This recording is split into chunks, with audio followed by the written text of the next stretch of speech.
Welcome to Good Goodbyes, the Funeral Facts podcast. We are really glad you found us.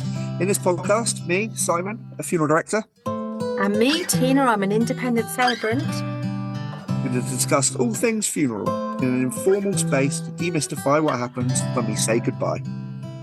Based on your questions and queries, Si and myself are two industry professionals that are going to chat through the hows, whats and wherefores.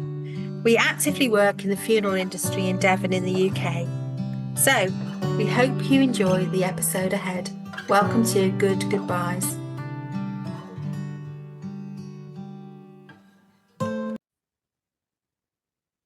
Hello everybody, welcome to Good Goodbyes. It's Tina here and I have a guest with me today, and this is our first guest of 2026. So I really want to give a super warm welcome to Kirstie. Kirstie will talk about herself in a moment, but she is an independent celebrant and a founder of Dead Positive. Welcome, Kirstie. It's really lovely to have you here. Thanks, Tina. It's so lovely to be here and honoured to be the first one of the year. Thank you. Oh, you're very welcome. So for anyone who hasn't met you yet, what is Dead Positive and what sparked its creation?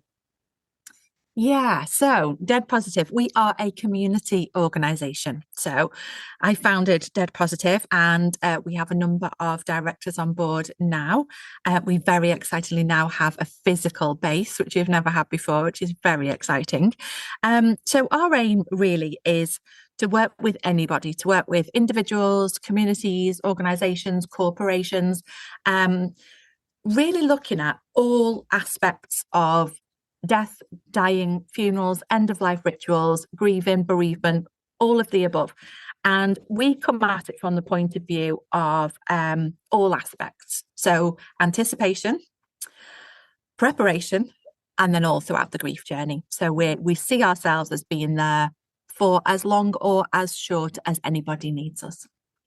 If anyone listening hasn't ever heard of Dead Positive, I really encourage you, and I will put a little link into the show notes to go and have a look at their website. Where are you based in the UK? So we're in the Northwest. The premises that we've just opened is in Cheshire. As an independent celebrant, I work, as most of us do, wherever nationally. But yeah, our physical base is it's in the town that I grew up and was raised in. Oh, how lovely is that to work in your community in that way? Nice. What inspired you to kind of create it, Kirstie? What was the run up to that? Yeah, so I would say that the Dead Positive was probably born the day that I did my first funeral, actually, because as well trained as I was, and I was well trained, I'm confident that I was really well trained. As well trained as I was not prepared for the funeral industry as it presents, certainly in my area. So I am based in just outside Liverpool. So it is a predominantly working class community, and we still have quite a large proportion of religious funerals, particularly Catholic funerals, with a huge proportion, obviously locally, of people who descend from people who've emigrated here from Ireland. So we're a super traditional area in that sense, and the funeral industry locally reflects that. Very quickly, I thought, I'm not sure who I know who this speaks to. I'm not sure of the people that I spend time with, the people that I care for. I'm not sure how they are reflected in that industry. So from the off, I just thought, oh, what's this? There are lots of elements of it, that the tradition, that are lovely. But there are also lots of elements of the tradition that are extremely off-putting for people, and also aren't understood. So tradition for tradition's sake. So immediately I thought, oh, hang on, am I a real square peg here? Is it me? And then very quickly what I found was that there was so much heartache in the families that I was working with that wasn't related specifically to the death. So obviously the death is an enormous heartache. But I found, and I can tell by the way you're beautifully nodding at me, Tina, that you've sensed this as well, that there were so many people who the dynamic within the family or the lack of prior knowledge or understanding of options basically have compounded that situation and made what is the most awful thing that ever happened worse than it needed to be. So straight away I started to think, right, there's somebody must be doing something about this. Somebody must be doing something differently. Couldn't find anybody who was. So in the usual, just thought, why not? I thought, well, I'll do it then. Yeah. Like, and isn't it funny how our kind of children are born in this way? Because I mean, so much of what you said really resonates with me about how the podcast was born. Because similarly, I'm a nurse, I'm bobbing along, I'm working in a hospice, and then I stumble upon being a celebrant really in a funny old way. And then I do my training, I get very engaged with the idea of it. I come from the West Midlands, which is very similar actually in some ways in the way that you're talking about the area that you live in. And in the West Midlands, there's a lot of car industry. A lot of people from Ireland came over to work in the car industry. So there's a big population actually of Irish Catholic believers in that geography. But then I moved down to Devon, which is a very mixed bag. So we've got like some very wealthy individuals who feel very informed about lots of things. We've got a little bit more multi-faith in the Devon geography where I live. And we've also got a town called Totnes in an area where there's probably a little bit more leaning into paganism and more natural and different ways of doing things than what would be considered traditional. But it's a massive continuum. Yeah. But I was going into family homes where I was spending half my time explaining things, which I'm very happy to do. And any celebrant is completely happy to sit with the family and explain all sorts of mysterious things to them. But it struck me how much of it was mysterious. Like language and what's a catafalque and what does that person do and what is a eulogy. And I thought, wow, this is interesting. A bit like you thought, who out there will I direct my people to get a good explanation? And thought, so you look around waiting for the adults to come and then think, oh, maybe it's me. I'm like, I can't see anything in particular. So hence the podcast, and here we are 75 episodes later, still finding lots of things to talk about. So much, absolutely, so much, yeah. And that real sort of sense of, death is the absolute unifier, the thing in such a polarized world that we live in, where everyone's in their little silo, it's the unifying factor, and that we are so unaware and uneducated and constrained in asking those questions is the more that you see it, the more you think that, well, this is just ridiculous. Because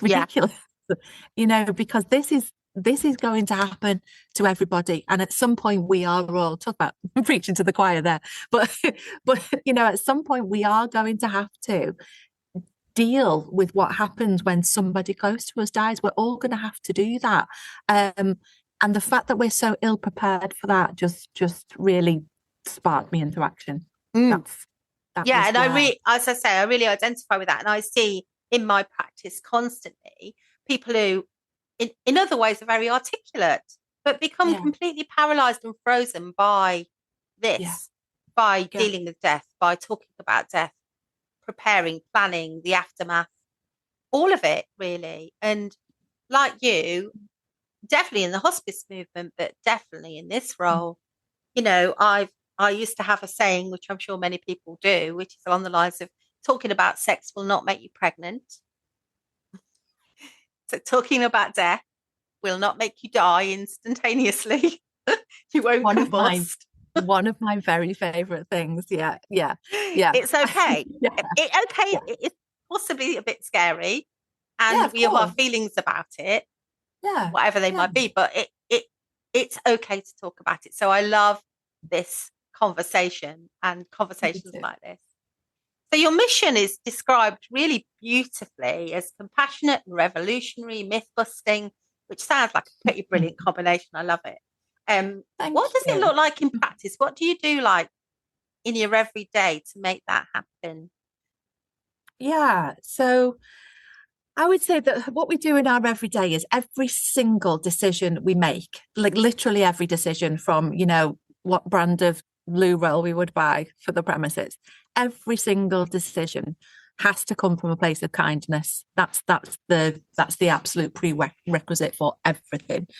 And also, a very wise person once said to me when I was in a real dilemma of trying to decide what to do about something in my life, they said to me that the best advice that they were ever given was just to sit quietly on your own and have a little breathe and ask yourself the question, what would love do?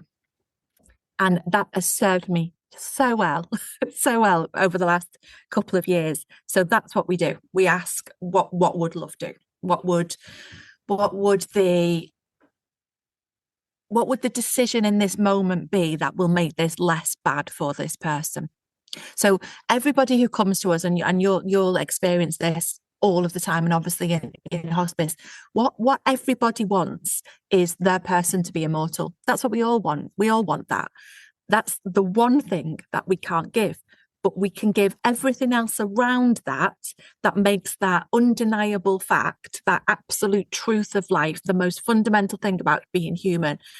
We can surround that in such a way that it smooths its edges, that it doesn't make it more jagged. So you'll have had this, I'm sure, a lot of times when you go and you'll talk to somebody about writing the funeral for the person, and they'll tell you about a funeral that they attended or that they arranged in the past where the celebrant got the person's name wrong, and they'll laugh about it. And you know, it's an innately human thing that eventually we laugh about those things, but we shouldn't have to.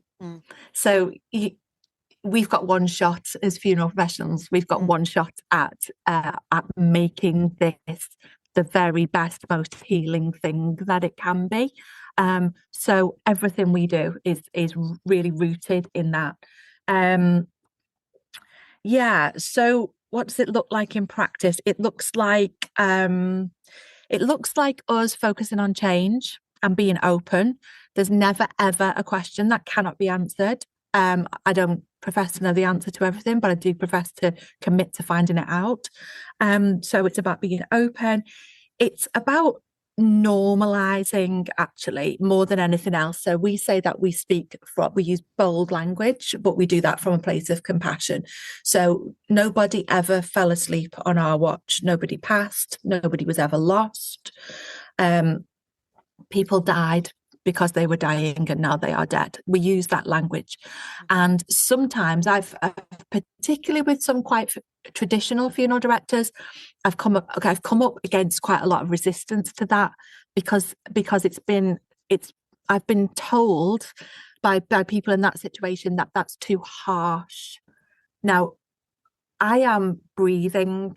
That is the thing that I am doing with my body. That's its name, you know, and somebody dying, that is the action of what is happening in that moment. That's its name, you know, and it's the delivery of it and the intent behind it. It's not the word, you know, and what we're doing by using that bold language is almost kind of reclaiming death and dying in a way.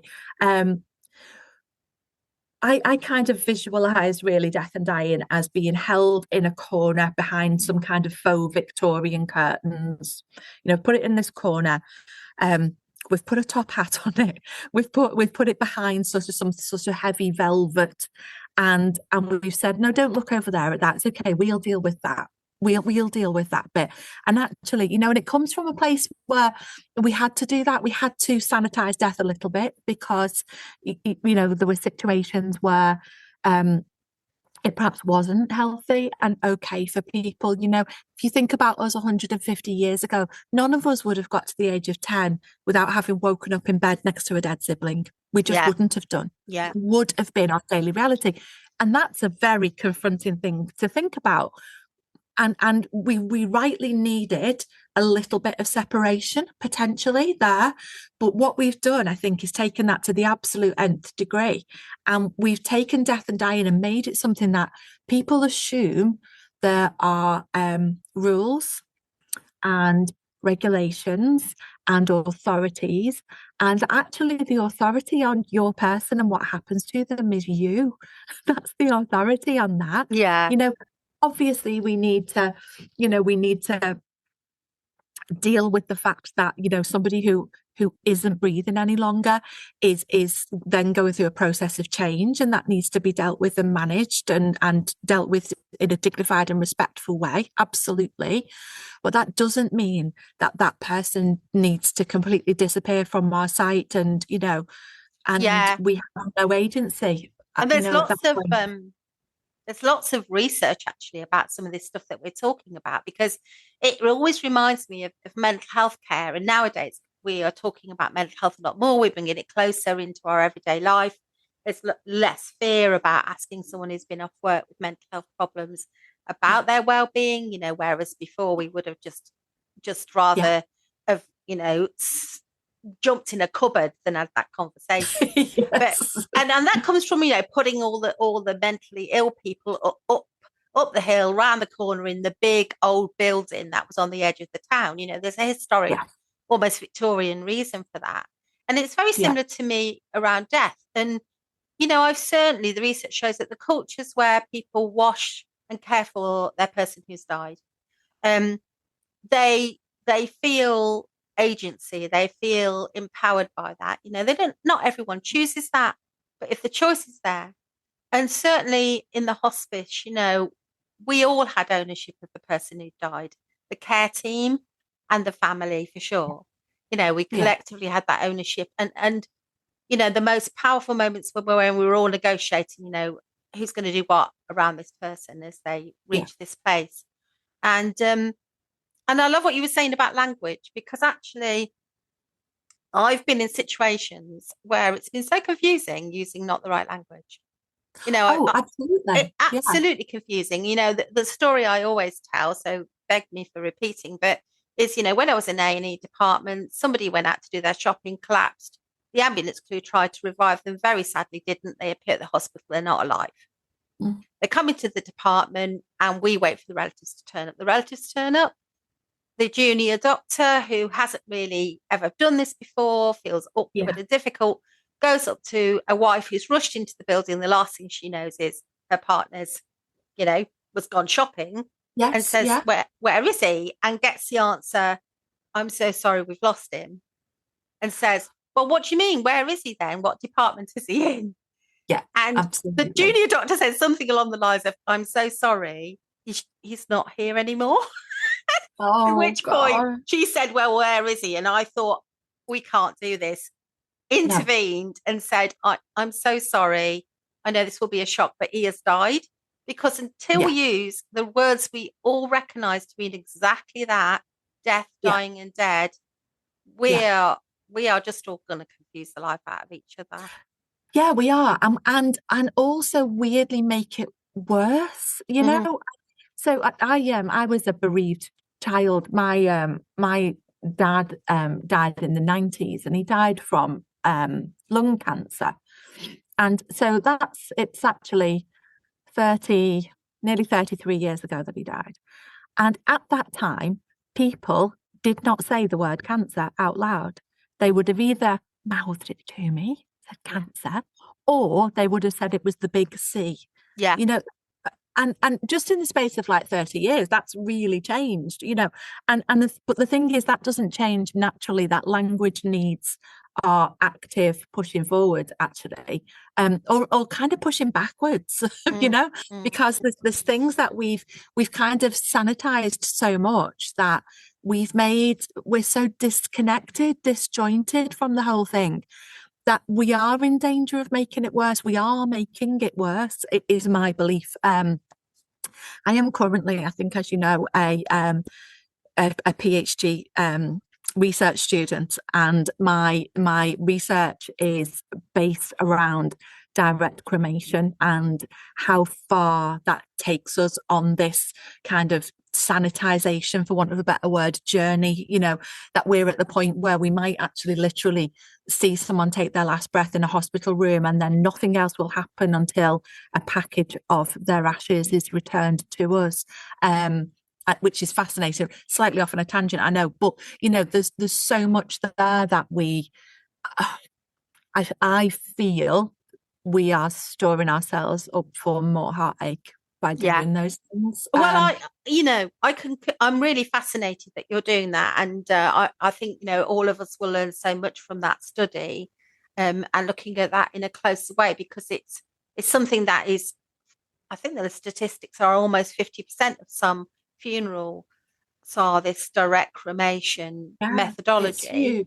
It's huge, and there's a lot of marketing behind it. And last year, I came across a family who contacted me independently and said, my mum had arranged this. We didn't really realise what it meant. We didn't realise exactly what you've described, that we would say goodbye to her and the next thing we would get this package. Exactly that. Yeah. And they felt completely bereft and said, we need to do something. We feel like we've completely disrespected her. We haven't had any sort of ceremony or service. So we designed together her interment of ashes. That's the way that we dealt with it together. And there's a family stood around and told stories. It was a beautiful day, and they had the goodbye that I think they needed, as well as wanted. Yeah, there's a reason we've been doing that for why we've been doing end of life rituals for thousands of years. There's a reason that we were doing it before there was an industry, or before there was reading or writing, or there's a reason that we did all that. And as much as sort of maybe some corporations would like to change that, you can't actually change who humans are. And and that, I suppose, it brings me back to the idea of like kind of the euphemisms. I don't know, people. There's very little research on it at the moment, but one of the significant points is that people do not know what they're buying when they buy that. They don't really understand what it is that they're purchasing. I mean, direct cremation, there is no definition. There's no actual definition for what it is, and it's so woolly.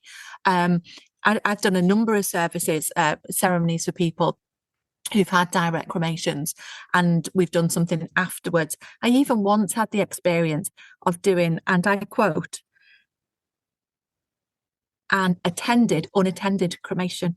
Now that's nonsense. That's doublespeak. That doesn't make any sense, So if that makes no sense to me as the trained professional with years of experience, who does it make sense to? And, when we were talking about, the people being involved and washing bodies, things like that, a lot of people wouldn't want to do that, and that's okay. That's absolutely fine.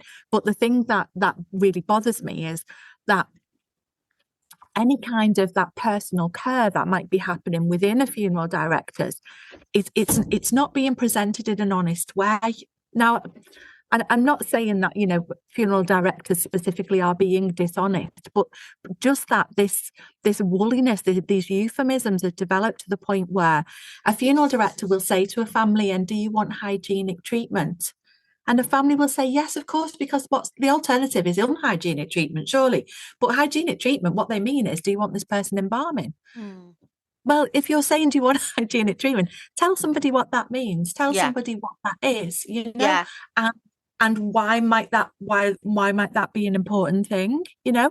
Explain to them if they want to do chapel visits, why that might matter. Yes. If they, so it's just about that openness and I find that, people are so much more resilient than we give them credit for. I know. And we kind of need to pussyfoot around it. And actually, when you're just really kind and you're coming at it from a place of love, and you're saying, look, I know this is really difficult, I know this is awful, and you don't want to picture them in this situation, but would you like this thing to happen to them? Because we can do that, and this is what it means, and this would be the positive of it for you, and this will be the con of it for you. And we can trust people to make those decisions. That's okay. We're adults. In every other area of our life, we would make informed choices, wouldn't we? And I did a funeral for a whole family of solicitors. I mean, the brothers and the sisters and the father and there were so many of them who were in the law and in solicitors, and a very confident, articulate group of people. But one of the families said to me, well, we are, Tina, confident and articulate. Until it comes to this, we don't know what we're doing, and we feel actually really underconfident. And, Yes. we Yes. feel we shouldn't ask, and we feel in this awkwardness. And I'm like, there's no topic off the table, and you can ask me absolutely anything. No. And what do No. you want to understand? And we talked about the idea of informed choices. Simon and I say this all the time on the podcast. There really are so many choices, and there really are very few things that are not possible that you might choose. Yeah. And there aren't things you can and cannot do. It's so personal to you and your family. And I think for many, many people, they just need to be informed of what those choices are. Yeah, absolutely they do. And I think that it's a really hard one, isn't it? Because, obviously we care. Obviously we hold this right in our hearts, because otherwise we'd be doing some other kind of job that's probably a lot easier. Obviously we're coming from that place. But that doesn't mean that this is not a service that people buy. I remember last year I did a funeral for a family that I've done lots of funerals for, actually. And they told me about the package that they'd purchased with the funeral director. And the package they purchased, it had included a payment for a limousine. And as they looked at the breakdown, they said, oh, yeah, we don't want to do that, actually. We're just going to drive. We don't want to do any of that. And because it was in the package, they paid for it. And there was no way of it coming out of the package. And they said to me, Kirstie, in fairness, we weren't bloody going in it on principle by this point, So they didn't use it, even though they knew they were paying for it. But the analogy I always use is, if you were going to book a holiday and somebody said to you, this £500 part of your bill is for a helicopter transfer, and you say, oh no, I don't fancy that, I'll just go in a taxi. Well, you'll be paying for the £500 anyway. You would not buy that holiday. You would go somewhere else and you would say, hey, you won't believe what this travel agent was trying to do. You would do that. But because it's funerals, we think, oh God, no, we've got to doff our caps, and it's like we're in front of the judiciary or the head teacher. In this window of time, I think the other thing is, even the most assertive and informed of us in that moment in time, we're emotionally very vulnerable. Our heads aren't on straight. Completely. And I've had people, quite recently said, is there a number of times that I can go and see him in the chapel of rest? Is there like a limit? I said, no, it's limitless. I said, well, you might have to be a bit mindful about not going at 2 o'clock in the morning, because A, it's dark, and B, we're all asleep. I said, but in general, I'm pretty sure. And the funeral director they were with had kind of hinted that there was a limitation. And I said, well, let me advocate for you and ring them up, clarify on your behalf. But there wasn't a limitation. Yeah. And actually, if I want to go and sit with my husband every single day, within reasonableness between now and the funeral, then that should be permissible. Exactly so there are that. There are some amazing funeral directors and funeral professionals out there, aren't you? But there are also others that are, I would say, a little bit more stuck in a traditional way of doing things, an old-fashioned way of doing things. Yeah, and I think it's, I really very often feel for the staff in funeral directors, because, they're quite often owned by huge corporations. It's not within their gift to make the decisions, that perhaps they would want to make, because there's, it is a business, obviously, but and I suppose this is where us being a community organisation for Debt Positive comes in, because we're a community interest company, so we can make as much profit as we possibly can, but we cannot take that out as shares. We cannot individually benefit from that. Whatever we make stays in the business to support other people. So everything that we do is on a pay what you can model, essentially. So I do feel for those people, and it's not on them. It's like, I think this is the problem when, the same with everything, isn't it? When huge corporations that really, their priority is their shareholders, and that's capitalism. That's how it's meant to be. So in that small criticism, in that small community way, then, moment by moment, conversation by conversation, how are you seeing things change? What's feeling really positive for you? And how are those shifts happening? It's a lot to ask you, but what are you Yeah. seeing and how is it happening? What I'm seeing, and it's interesting actually, because it's an interesting timing for us, because as I mentioned to you earlier, we've actually got a physical bricks and mortar actual location now. And what I'm seeing is that people are extraordinarily open. People are so. I read a research paper recently as part of my research on PhD. That was, death taboo or not taboo. And actually, I think we have an assumption. Very often people will say to me, and I'm sure they say to you, oh, it's us, isn't it? It's us British, we're rubbish at talking about it. And actually, I don't think that we are, like, at all, So I've been over Christmas for the last sort of fortnight, every single day virtually, scrubbing this old florist shop and painting it and making it into this, wonderful, gorgeous base that we've now got, that we're super, super proud of. We're doing our first Reef McCafe there tomorrow. We're really, really delighted with it. And every single curious person in that community has caught my eye, knocked on the window, shouted me and said, what's going on here then? And when I've told them, nobody has reacted in a negative or squeamish way at all. They've all gone, oh, wow. Oh, my God. Oh, I didn't know that was a thing. I think that is so positive. I think we've built this thing up that people are less okay than they are, and I've just hung up some signs in the window this afternoon. And we've got one that says what being dead positive is, and one that says what being dead positive absolutely isn't. So it's not about toxic positivity. It's not about us saying, oh, isn't death the laugh at all. It's not about us saying that, oh, come on, get over it. Or, it's all celebrations of life. It's actually the opposite of that. It's actually that acknowledgement of, God, this is shit, actually. This is what, this is really hard. It's the hardest thing about being human and the most fundamental thing about being human. And we can't change that, but we can hold your hand. I love that. That's what it is. It's such a gentle image, isn't it? Having our hands held through a time when we need to lean on others a little bit for help with our decisions, and we're emotionally vulnerable. And all of that, and the kindness that wraps around all of that. And the fact that often that comes from a whole community.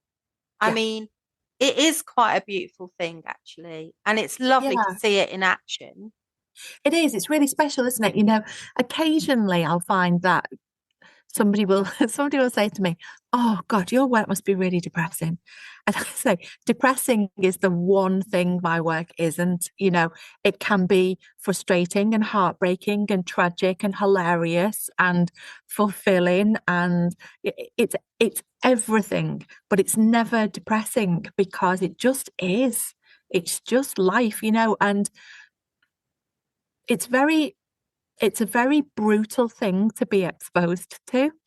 And I think what you need is somebody to sit with you and say, God, isn't this brutal? But isn't that the beauty of life? And I think that what we've done, when I say we, what we've done as a society, I think, in kind of taking death and dying and putting it, behind this sort of, black Victorian facade. I think what we've said to people is, oh no, this is too terrible for you to look at. Oh no, don't look over here. And it is terrible, but it's not too terrible, because it just is, And actually, a while ago, I was trying to sort of break into the kind of well-being space with this work. And it was interesting because that was the space that I actually found most resistance. And I was really fascinated by it. And my kind of argument with these people was a little bit like, if we're looking at like Maslow's hierarchy of needs, if we're looking at that, and what we're all aiming for is the tip of the pyramid is the self-actualization.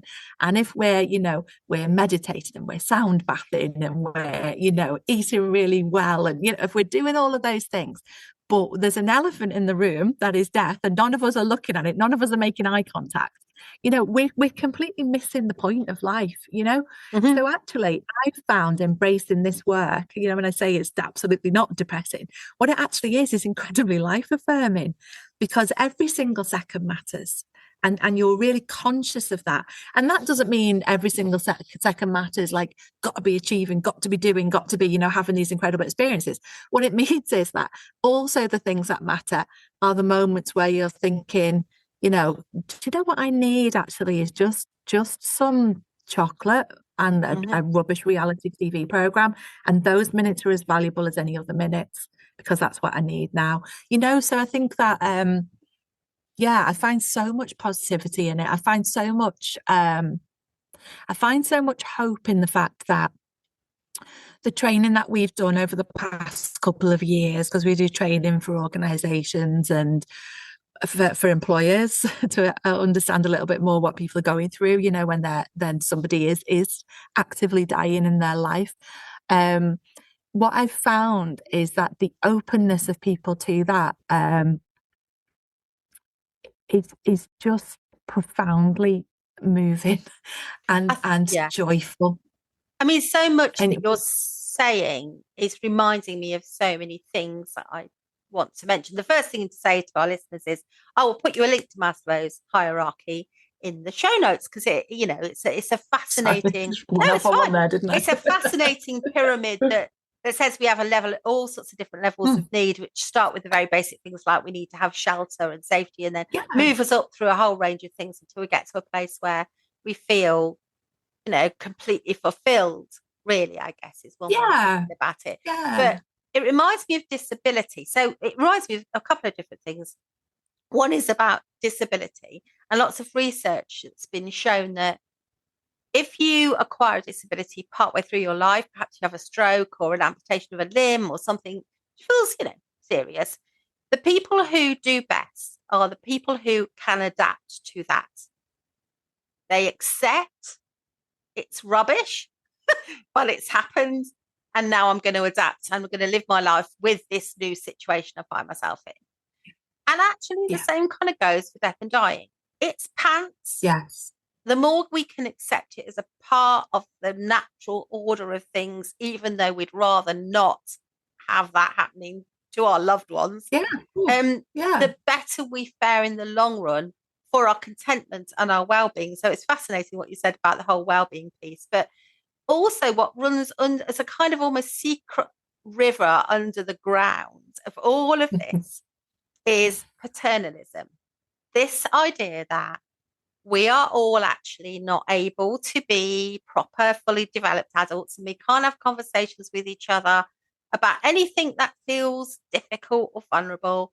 And so we go down these roads of avoidance, which actually take so much energy and are often totally unnecessary. When I worked in the hospice, I would have many conversations with people about the fact that they were dying or the people that they loved were dying. And what that enabled people to do is think, crikey, okay, I didn't have as much time as I thought. But the time that I have, what do I want to do with it? What do I want to do with this time that remains? And people chose all sorts of things, and it wasn't necessarily hand gliding. It was often things like, I want to write some letters for my kids so that for every birthday foreseeable in the future that I'm not going to be around, my voice will be here in a letter to them. Or I just want to keep going down the seafront and having fish and chips with my family while I still can. So people choose a variety of different things, but the magic is that these are their choices. And they say almost life becomes in a very sharpened way around you because you understand that there's a limitation here now that you hadn't expected. And there's a power in talking about it, because otherwise these poor folks spend a load of time and energy managing the not talking about it. And it's exhausting, isn't it? It's exhausting. This whole, committing your life to avoiding thinking about the inevitable, or worse than avoiding, actually sort of literally being, kind of paralyzed by it. It's really, it's such a waste of energy. And I think it always interests me how many people I come across in the funeral industry who were bereaved as children. I think that's really interesting because I think that we perhaps live with a different perspective, actually. I think we perhaps live with the perspective of, being very aware of what the meaning of life is. The meaning of life is that it ends. That's everything. That it's like that we've got to find as much love and as much kindness and as much connection while we've got the time to do that. And actually, really, that's all that matters. And as you're working with people then, Kirstie, do you find it's generational? Do you have a different level of hope for our younger generations in the way that they'll deal with death and dying? What are your thoughts? Do you know what? That actually, this is a really interesting question because it really gave me pause for thought. I don't think it's an age thing. I don't think it's an age thing at all. I don't think that. I certainly think that. So I've got a daughter who's 18. So when I look at her generation, I see them as being much more accepting by and large of people being who they are. But I do think that death and dying and our attitudes towards it is so nurtured. I think that we're all born with the natural, ability for somebody to say to us, this is life, you're breathing, this is great. At some point this ends, and that's just it. And I think that when small children are told that and aware of that, they go, okay. And people say always, oh, that's because they don't understand the concept of it. And actually, I think that's a real discredit to them, because I don't understand the concepts of how my heart actually works. Someone told me that it pumps in my chest and that makes the blood go around my body. And I went, oh, okay. It's not, nobody's built that up for me into something else. So I think that younger generations are only as open to it as the older people in their lives are letting them be. Actually, that's how I feel about it. So I don't think that the younger generations are any different than anybody else. Actually, I think that I am yet to come across.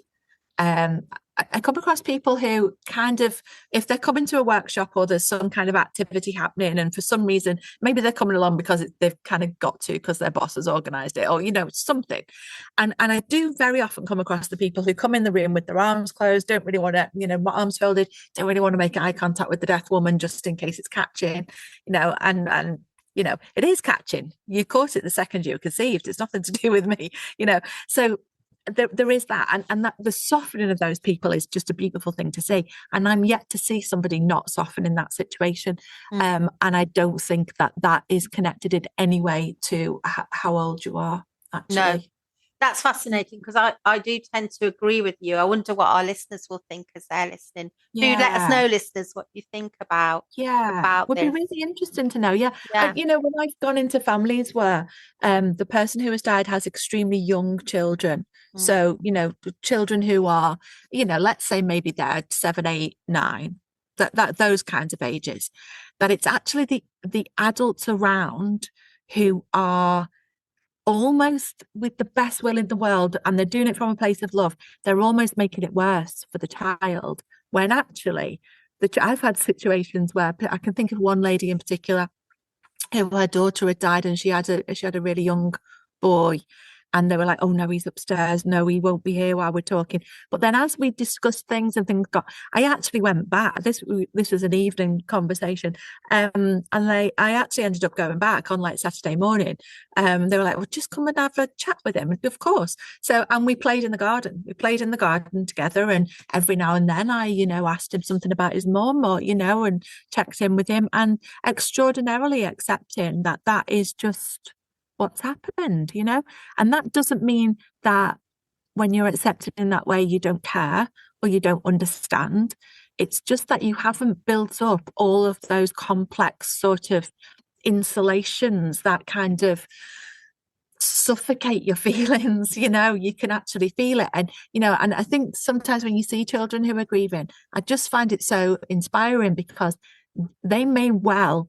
We call it skriking local to me. It's called having a really good cry, skriking. So they might have a really good skrike and it all comes out, and then they're so much lighter, and they run off and do something else, and they come back, and actually that's a really healthy form of grief. When people say, "Oh, I feel terrible for laughing," laugh. That's okay.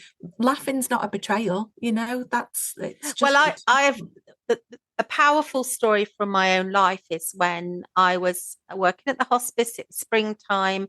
A family were in a room with the doors wide open. It was still very private for them because each open space went just out into the garden. You weren't overlooked. And it was a younger woman dying, and she had a 5-year-old who was running in and out. The family kept apologizing and saying, saying like, "Oh, I'm so sorry. She doesn't understand what's going on, and she's running in and out." She had a colouring book, and she was running in and out the garden, and she kept picking the cherry blossoms from the tree in the garden and taking them inside and putting them on the bed. And there was all these blossoms on the bottom of the bed. Oh, gosh. And they were saying, "Oh, we're so sorry about this and the mess." And I was like, all of this is absolutely fine. And as I'm talking, the girl ran in and she'd done a picture. And she said, "This is for mummy, mummy, mummy." And her mum wasn't fully conscious at that time. So she's trying to put this picture underneath her hand. And it's of a tree and it's got blossom. And she said, "Our gerbil." I said, "That's a beautiful picture. Is that the tree in the garden? You're a good drawer." And she said, "Oh, yeah, our gerbil is dead under the tree in our garden. And this would be a good tree for mummy to be under when she has said it's very pretty." How beautiful. Now, how beautiful. Yeah. Every adult in the room took the biggest breath in as if, this was just like a frozen in time moment. And and you cannot say that child didn't get it. Yeah, no, you absolutely can't. No, I had a very sort of similar experience once. We were doing a burial at a natural burial ground, and there were little tiny children there, and they were the nieces and nephews of the young woman who died. And at first the parents were a little bit like, "Oh, do we restrain?" And I was like, "No, we absolutely don't restrain. We absolutely don't. It's fine, And a couple of times when I was saying something as like the officiant, they chipped in and said something, and that's absolutely fine as well. Of course it is, it's a conversation, that's fine. And and it was lovely. And they were playing and it was all gorgeous. And then it kind of got a little bit rowdier and a little bit rowdier. And at one point we'd actually lowered the coffin. And then two of the nephews were having it started off as a play fight, but it then became a little bit serious. And these little boys' dad was mortified. And I was like, "No, that's absolutely fine. They're just being them. It's normal. It's okay." Yeah. Okay, so we're busting some myths today. What other myths would you like to kind of like put in the bin? What's your thoughts? Oh gosh, how long have you got? All of them, right? Yeah, I love your, talking about sex doesn't make you pregnant analogy. Yeah, the myth that talking about it is tempting fate. Yeah, that's just no. That needs to go straight out of the window. Absolutely, complete waste of time. Not within our gift. Controlling when and how and where, and it's not up to us. It's just going to happen. So that needs to go out of the window. The myth that there is a normal way to behave needs to absolutely go in the bin. There is no normal way to behave. Every single relationship we have in our lives is completely unique. And very often I think you'll see this with, I'm the middle of 7. And so I've got a huge family, lots of brothers and sisters. And you'll very often see this, I think, where there are lots of siblings where they'll be like, "Oh, and well, she's doing this or she's doing that, and I always find a space to, as gently as possible, remind everybody that everybody's relationship with somebody is different. I wanted to bust the myth that certain things at funerals are disrespectful. So I very often, I went to a funeral as a mourner before I did this work, and sat there and literally thought, whose funeral is this? the way that things were worded. And I understand now, as a working celebrant, that we only can go with the information that the informant is giving us, and all of that. And I understand the reasons why this person or effectively sanitized the person who's died life. I get it. I understand why they did that. This person was somebody who had a really complicated relationship with alcohol, and it was the defining feature of their adult life, really. And it was not mentioned once in their funeral. Now, I wasn't close enough to the person who was the informant to find this out. But as I went away from that, I thought, do you know what? That they haven't mentioned that because they're trying to be respectful.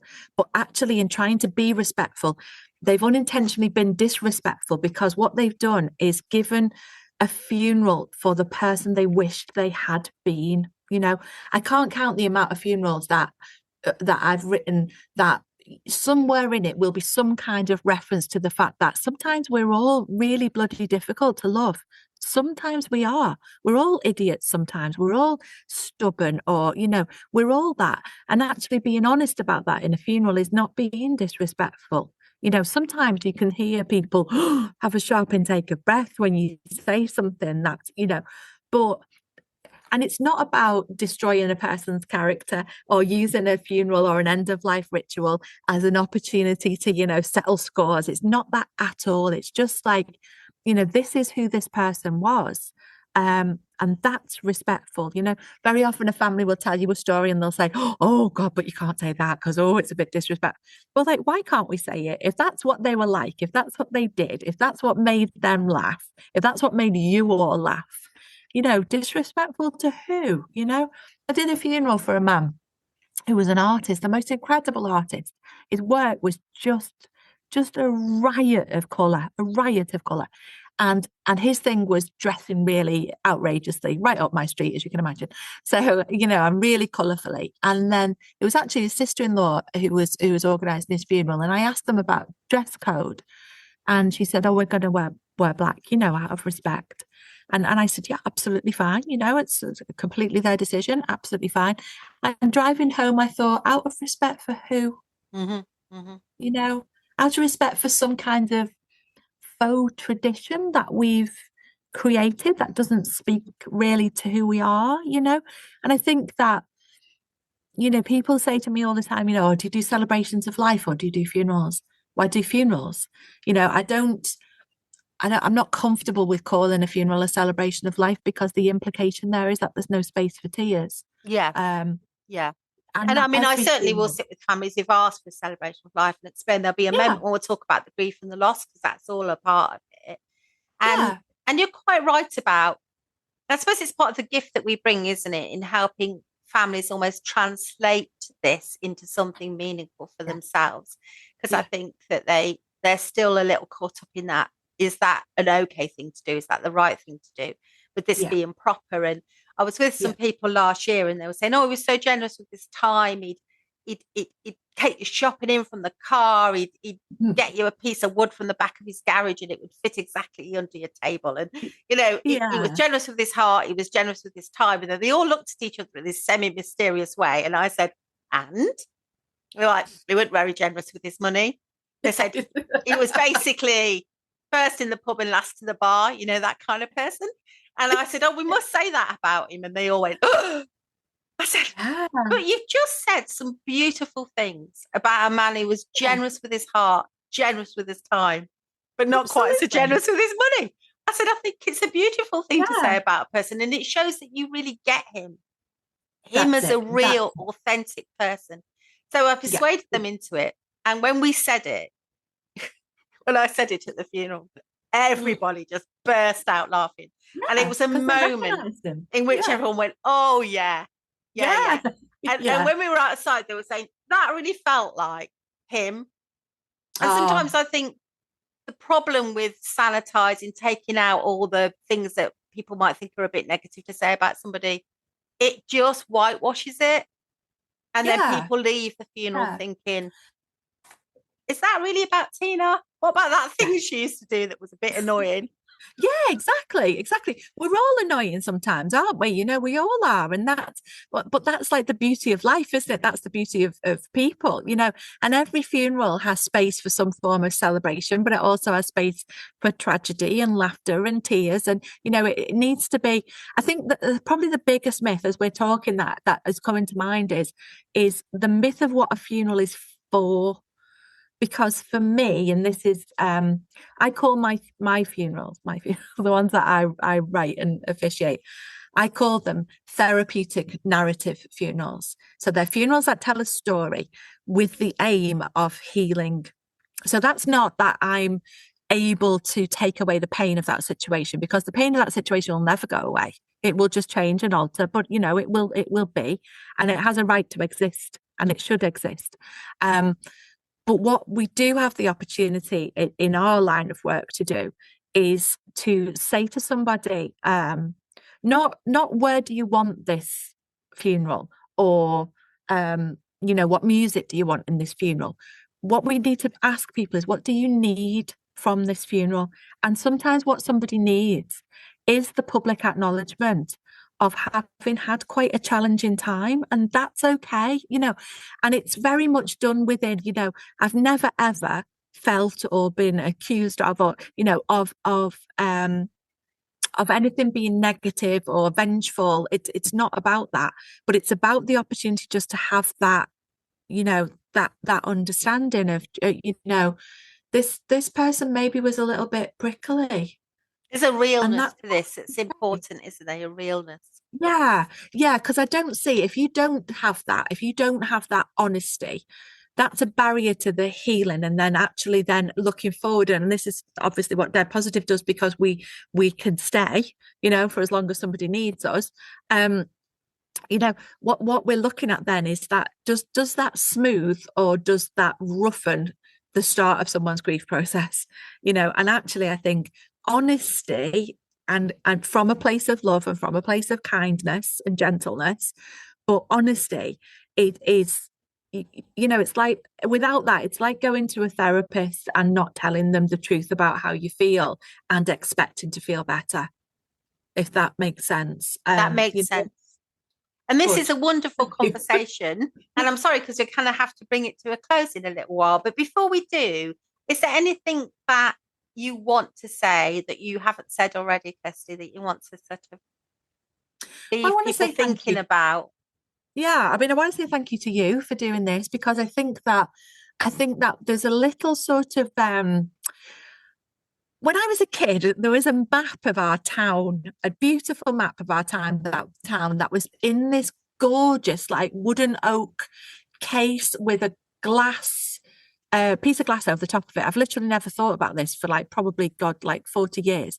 But you used to be able to press a button and a little bulb would light up a place in the town. And I see people like you and me and various other people that we know and are connected with, and as being these little bulbs of light that are popping up all over the country, who are going, actually, hang on, we could do this a little bit differently if we wanted. So actually what I want people to be aware of is that we are here, people like us, and if what you want is the tradition and the hearses and the top hats and the black gloves and the local creme and or the religious service, or if you want those things, absolutely fill your boots if that's what's right for you.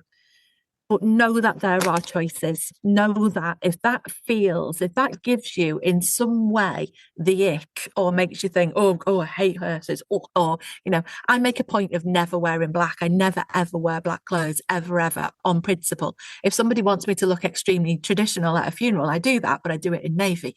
So, and for me, that's a matter of principle on the point of, we can still be ourselves. We can, as funeral people, we can still talk in this voice.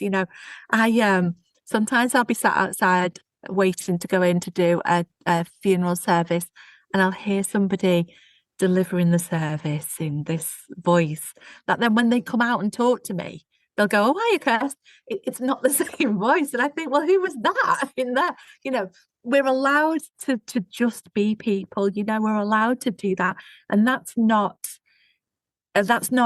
throwing tradition in the bin. That's not being disrespectful. That's not giving people dignified farewells, because it's all about that. But actually that we can do that in a way that speaks to the lives that we live now, not the lives that, you know, we lived in Dickensian times. That's such a great point to make as we're exiting. But I'm just going to ask you, because we work with death and dying a lot, don't we? And we're very comfortable in this kind of realm. But tell me about something life-affirming that you've done this week. Oh, something life-affirming. Oh, yeah, this is something life-affirming. So it's been exceptionally busy, as it always is, but more so with doing the premises. It's been extremely busy. And we had a night out booked last night, and we didn't go to it. And I found that extraordinarily life-affirming, that actually we could have gone, "Oh no, you've got to live your best life, quick, get home, get changed, have a shower, do this, do that." Or think, do you know what, actually, the most life-affirming thing to do is, so we just eat some carbohydrates and lie on the sofa. And we did that instead. So, I love it. we, that's me, my long-suffering husband. Sounds really fantastic. Yeah. Kirstie, I can't thank you enough for coming on. Good luck with everything that you're doing. I hope it grows and grows and takes over the universe. It'll be wonderful. And thank you so much for being part of the evolution. Yes, absolutely. And all our listeners are going to find links to your website and your company and everything you're getting up to, so they can follow that up with you. And hopefully Kirstie's email address as well, if you want a personal contact. Absolutely fine. And we will connect you all together. It's been an absolute pleasure. Thank you so much for being on Good Goobyes. Thank you. It was my pleasure. You've been listening to Good Goobyes, the Funeral Facts podcast. Please do like, subscribe, comment and share. Drop any questions on our social media, on Instagram, or in the text option in the show notes. Si and I are qualified professionals, but we always advise our clients to seek any additional support from medical practitioners if they need to. And we hope you enjoyed this episode. Stay well and be kind to one another.